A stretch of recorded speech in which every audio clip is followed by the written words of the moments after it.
Hi, my name is Nick Caruso. I'll be showing you a demonstration of how we can use NSI AutoStore technology to realize the vision of a paperless branch. So the concept is, in banks today, there's still a lot of paper-based workflows. Those workflows require documents to be put into a courier pouch and shipped off to a line of business workflow. The whole concept is how can we streamline and automate that process. So I'm going to be using a story here that's going to be introducing two actors to show you how our NSI technology can be used. The actor on the left is Leslie Hunt. She's applying for and closing a loan. On the right is Tom Ridge, who's the branch banker. We're going to be using both of these actors during this story so you can see how our technology can be used. So Leslie's coming into the bank, and she's closing a loan. It could be a new account opening. It could be opening up a new checking account or so forth. But she's coming in, and she has some supporting documentation, and she's also going to be signing some bank content. Tom Ridge is the branch banker, and so he starts the process by working in the bank's line of business application. He's entering in the applicable metadata, he's collecting Leslie's signatures, and so forth. He then starts working the loan packet, and the loan packet may contain both bank content and non-bank content, so the bank documents may contain barcodes, some of the bank documents may not. The whole concept is here you have a mixed amount of content.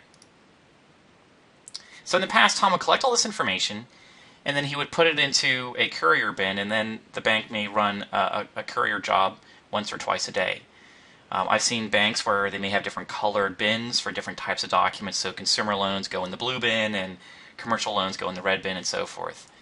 Now once it gets shipped, that's sometimes an error-prone process. Documents may get lost in shipment.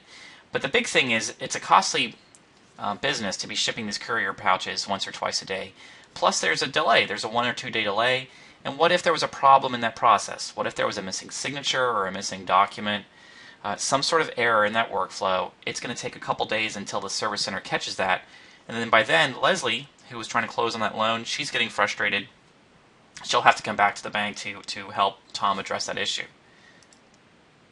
So instead, what if Tom walks over to his multifunction device, which is in the branch, and Tom first logs in with a PIN number. He can log in with his employee ID. He could log in with his card, his badge card if he has one, even biometrics, some way of identifying who Tom is. And the reason we want to do that is we want to have a secure workflow where Tom will see certain buttons based upon his privileges. So a teller may not see certain workflows on the MFD.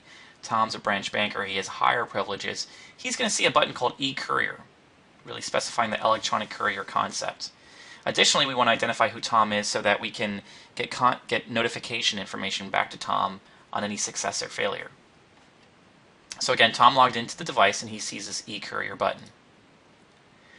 When Tom presses that button, the content is automatically scanned from that multifunction device and securely transmitted to a server center to then be processed. So it's really just that simple from a workflow, and I'm going to go into more detail on that, but literally he took that stack of documents, he placed it on the multifunction device, pressed the e-courier button, and hit the scan button. A very, very simple workflow, really eliminating the process of that manual courier that's going to take that 2-day delay. Tom also gets an automatic email notification, or it could be some other notification mechanism. It could even be a printout back on that multifunction device with a scanned confirmation sheet. But it's a very intelligent confirmation. It lets Tom know how many pages were captured. It also intelligently understood the documents that were being scanned. Tom literally put a stack of documents on that multifunction device and hit the scan button. We were able to read the barcodes on the documents. If the barcodes were not on the documents, we were able to identify different headings on the document to identify what type of document that was. So we were able to tell Tom, yes, we got your amount financed, the note closure, and the file checklist for Leslie Hunt, and we are good to go. We are ready to now start processing that loan paperwork at the service center. So one thing that Tom did not have to do, if you've ever had to scan a document, and if you ever had to go out and buy a scanner, you may have noticed there's lots of settings. There's DPI settings, your image format settings, what quality density do you want. We took all of that complexity away. We just put a button on the multifunction device that said e-courier, and we can change the name of that button to whatever you want it to be. We can even change the logo as to what you want it to be. So it was very, very simple for Tom to, instead of using a manual courier, instead to use an electronic courier. Additionally, when we scan those documents, we go through a lot of automation improvements. Not only are we recognizing the documents, but we're automatically de-skewing the documents, we're removing any blank pages, we're rotating the documents to the right side, we're compressing the image to have a nice quality document. So all of that stuff was automated. Tom didn't have to do anything. He just had to put the documents on the device and hit the eCourier button. Now, a lot of times Tom may scan a bunch of batches of documents. He may be working with, it might be during a busy time of the day, it could be around lunchtime, lots of people are coming in. So he's collecting these documents, he's then scanning. He may want to go up to the multifunction device to check the status of any job. So this is quite typical where Tom may want to get additional information, and we can place another button on the MFD. We can place a button called History and Status. And when Tom clicks on that button, he can get detailed information about the jobs that he has scanned or the jobs that have been scanned in that branch. So he can see information that he scanned a batch of documents for Rogers at 10:05, for Smith at 11:55, for Leslie Hunt here at 2:46. And we can even make the multifunction device, a rich kiosk experience, where if Tom presses on that button for Leslie Hunt, he can get detailed information about the jobs that were, the documents that were scanned. Yes, that's all correct. It's in a service center and it's being processed. So he can get a lot of feedback as to where that job is in a business workflow. Now, what if there was an exception to that process? The example I just gave you was an end-to-end workflow, very streamlined, very, very simple. But as you may know, the most costly part of any business process is how you handle those exceptions. So, again, Tom's process of using eCourier was simple and streamlined, but what if an exception occurred, such as a missing documents transaction, or maybe a missing signature, or other type of exception? So in this case, we have a missing proof of address. So in this case, you may recall the first email that Tom got was a successful email. Well, in this case, we can send him a exception email, letting Tom know very, very quickly that there was an error to the workflow that Tom needs to address. And we want to catch that error, ideally before the customer leaves the branch. In this case, Leslie Hunt is still in the branch, where it's only been a few seconds since Tom scanned that document. And maybe there was something that we just simply forgot. Tom was distracted, and we want to enable Tom to catch that exception and work with Leslie. So when he gets this exception email, there's an attachment to the email saying missing proof of residence. And if Tom opens up that attachment, it's a barcode cover sheet. And this barcode cover sheet is very, very intelligent. It's a barcode cover sheet, and in the barcode, it's going to enable Tom to scan that proof of residence right back to the original transaction, that original batch of documents that's waiting to be complete to initiate the follow-on workflow. So in this case, Tom can go to the multifunction device, and there'll be a third button now called Exceptions. And when Tom presses on that button, he can now put the cover sheet on the multifunction device with the proof of address, scan that document right back to the service center, which the barcode will append that proof of residence or proof of address back to the original transaction and complete the workflow. Now, a common question I get is, we're trying to get away from paper. Why do I have to use this barcode cover? And the answer to that is you absolutely don't. So the barcode cover sheet is a very nice way of allowing a person to append a document to an existing transaction to address that exception. But if we go to the multifunction device, and when we clicked on that exceptions button, we could have scanned right away with that barcode cover sheet. But if we click the select exception button here, we can see a list of exceptions that Tom needs to address. So in this case, Tom can click on the missing proof of residence button for Leslie Hunt, and then hit the big green star button without the barcode cover sheet, scan the document, and we'll append the transaction or append that proof of address to the original transaction.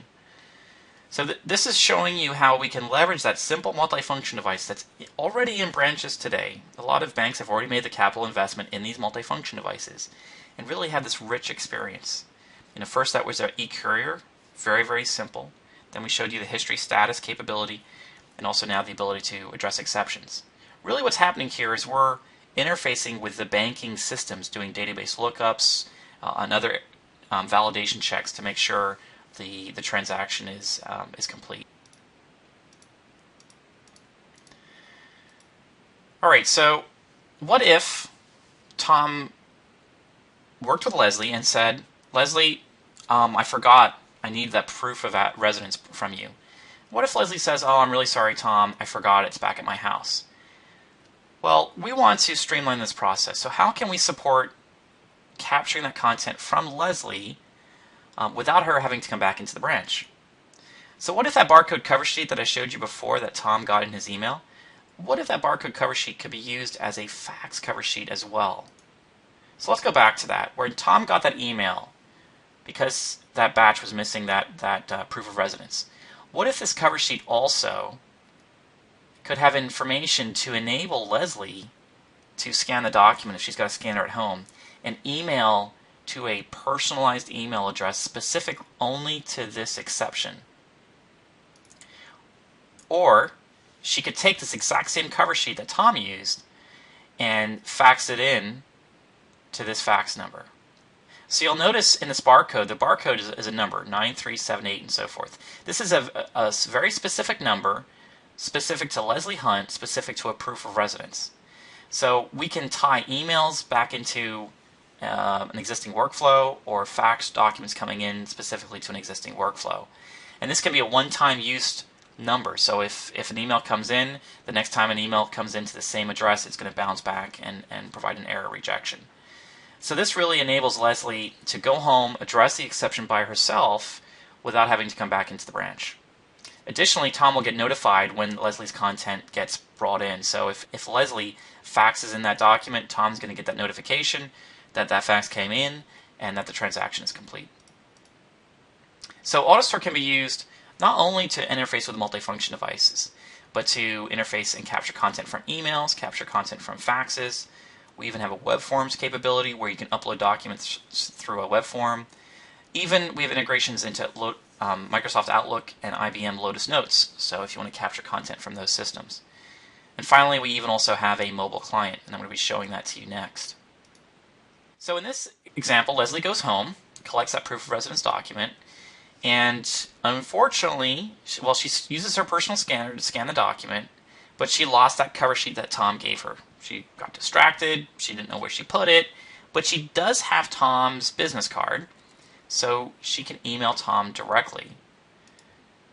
Now it's Friday night. Tom was working with Leslie Friday morning or Friday afternoon, working with her, getting the information. It's Friday night, and Tom is on his iPhone, and he checks his email, and he gets this email from Leslie. On this email, he sees that he got this email from Leslie, sorry about not having this document ready, please find it attached. It's that proof of residence that she scanned in. He opens it up on his iPhone or his Android operating system, and he checks it. Yep, looks good. And he's satisfied with the document. So here's where the NSI mobile client comes in. Tom can click on a button on his mobile device, and he can log into an NSI workflow exactly like he's logging in at the multifunction device with like a PIN number. And when he does that, he can be presented with the exact same workflows that he saw on the multifunction device. In fact, we've carried that same workflow from the MFD to the mobile client. So just like he could address exceptions at the branch, he can help address those exceptions on his mobile device. So he can click on the exceptions button on his mobile device, and he can see a list of exceptions that he has to address. Leslie's Hunt was the only exception to a business process, so it automatically defaulted to that. And he can submit the attachment that he had in his email into the same workflow as if he was going to be printing it out and scanning it on his multifunction device. Finally, a few seconds later, he can click the History Status button on his mobile phone, just like he could on the multifunction device. And he can now see that that transaction is complete. So we can use a mobile phone as a very powerful capability, just like a multifunction device, to not only address exceptions, send documents through a workflow, but even have that bidirectional capability with line of business systems to get a window into the status of a workflow. So the transaction is now complete. So let's just recap a couple things.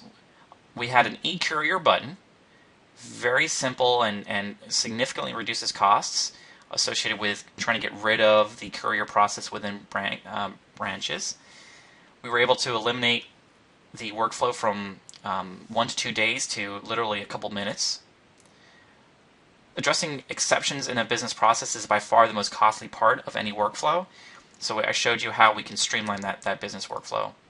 And finally, the ability to leverage your multifunction device or your mobile device as a window into the status of workflows. So we can have connections into web services or databases and so forth. So in recap, the NSI technology is a very, very powerful system. To the user, as simple as an e-courier button, very transparent, very simple to use. From an IT perspective, we're very, very, very scalable. We can be in front of a load balancer. We can have high availability and replication. We can interface with a wide range of content management systems. We have plugins directly into these ECM systems. But we also have a very powerful web service capability. So virtually unlimited ability to interface with a wide range of back-end systems, both as far as sending content to it, and as I showed you with the exceptions workflow and the status and history workflow, the ability to pull content from these systems securely back to the devices. So this wraps it up. Thank you very much for your time. I can give you this presentation if you want to contact me. My email address is nick.caruso, that's nick.caruso, C-A-R-U-S-O, at nsi.autostore.com. Thank you very much for your time.